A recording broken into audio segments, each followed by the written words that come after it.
अस्सलाम वालेकुम and hi everyone, so welcome to my new vlog. चलो आज मैं बताती हूँ कि आज का दिन मैंने कैसे गुजारा। जियो एंटरटेनमेंट से एक बहुत बेस्ट ड्रामा है जो कि ज़ब्त है। जियो वाले जितने भी ड्रामे बनाते हैं ना वो बहुत घसीटते हैं, लेकिन ये वो वाहिद ड्रामा है जो कि बहुत फास्ट चला है। तो ये 9 बजे हम लोग हमेशा देख लेते हैं कि अपने क्या नाम है एलईडी में। उसके बाद क्योंकि मम्मा ने मशीन लगाई थी और जब मम्मा मशीन लगाती है तो मेरी जिम्मेदारी होती है मुझे क्या नाम है खाना देखना पड़ता है। मुझे ज़्यादा खाना बनाने आती नहीं है, मैं सिर्फ एक दाल ही आसानी से बना सकती हूँ।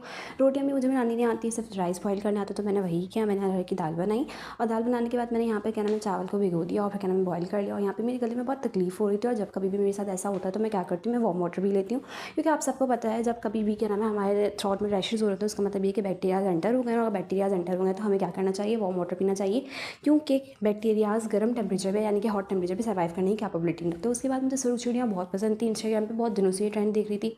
तो मुझे भी इसको क्या नाम है लेना था और वो दिन आ ही गया कि मैंने क्या नाम है अपनी ख्वाहिश को पूरा कर लिया। उसके बाद क्या नाम है हमें कुछ कप्स लेने थे, क्रॉकरी वगैरह की शॉपिंग करनी थी। तो यहाँ पे कप्स लेने के बाद मैंने थोड़ा सा हाइलुरोनिक एसिड यूज़ किया बिकॉज मेरी बहुत ज़्यादा पिगमेंटेशन हो रही है। लेकिन मुझे ऐसा लगता है कि ये जो सीरम्स होते हैं उनको यूज़ करने का कोई फ़ायदा नहीं होता। मुझे कोई रिजल्ट नहीं मिलता है अच्छा। हालांकि हाइलुरोनिक एसिड ग्लैमर वालों का और ये बहुत अच्छा समझ जाता है।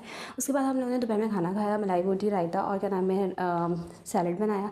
मैंने यहाँ पे मलाई बोटी के लिए क्या किया था, ही जितनी भी सीखे थे उनमें मलाई बोटियों को लगा लिया था और जितनी भी मुझसे लगाते हुए दौरान गंदगी होती थी उसको मैंने साफ़ कर लिया था। यहाँ पे मैंने इसको बहुत अच्छे से मैरिनेट होने के बाद बहुत अच्छे से डिप कर लिया था, मतलब बहुत अच्छे से मिला लिया था ताकि मसाला जब्स हो जाए। और पता नहीं क्यों मुझे समझ में नहीं आता इन सीखों में जंग लग जाता है। लेकिन पता है केमिस्ट्री पढ़ी है, लेकिन फिर भी भूल जाती हूँ कि क्यों लग जाता है। Rusting of iron of course. उसके बाद में एक क्लास थी एमडी कैट की क्लास लेने की मुझे हमेशा सखिया जाना पड़ता है, मैंने आप लोगों को बताया था। तो मैं 2 मिनट के स्टेशन से ही हमेशा बैठती हूँ।